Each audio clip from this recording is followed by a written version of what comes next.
Once upon a time, in a small village deep in the heart of Africa, there lived a young man who was known for his curiosity. He was always eager to learn more about the world around him, and his inquisitive nature often led him into trouble.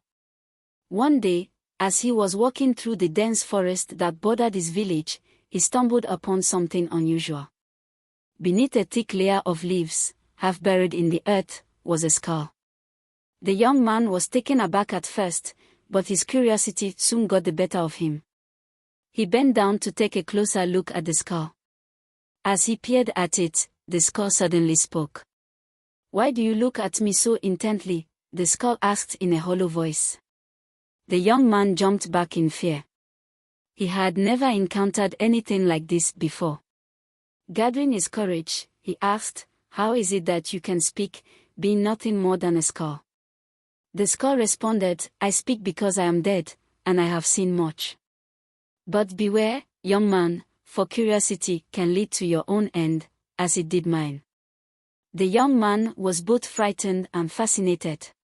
He wanted to know more, but he also knew that it would be wise to heed the skull's warning. However, the idea of being the only person to have spoken to a skull was too tempting.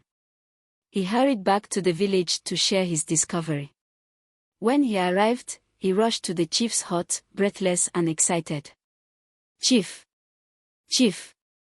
You will not believe what I have found in the forest. A skull that can speak." The chief, intrigued but skeptical, asked, "Are you certain of what you say? A skull that speaks? This is not something to be taken lightly." "I swear it is true," the young man insisted. "If you come with me, I will show you." The chief, seeing the young man's determination, agreed to go with him. He called for a few of his guards, and together they followed the young man into the forest. The journey was long and winding, but eventually, they reached the spot where the young man had found the skull. The young man excitedly pointed to the ground where the skull lay. "Here it is," he said.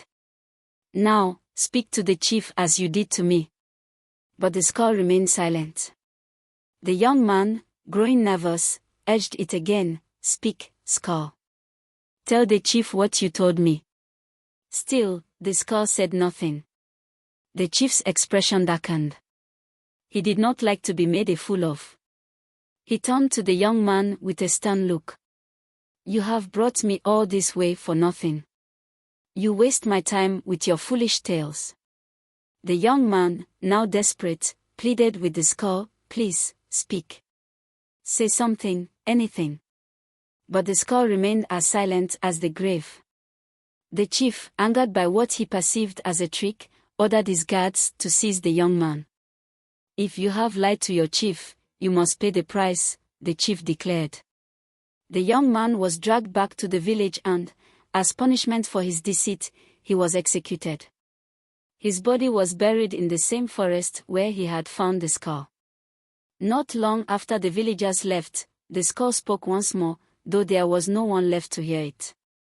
"Foolish young man," the skull whispered, "I told you that curiosity could lead to your end. Now you lie beside me, a warning to those who do not heed the wisdom of the dead." And so, the skull and the young man lay side by side, deep in the forest, a silent testament to the dangers of unchecked curiosity.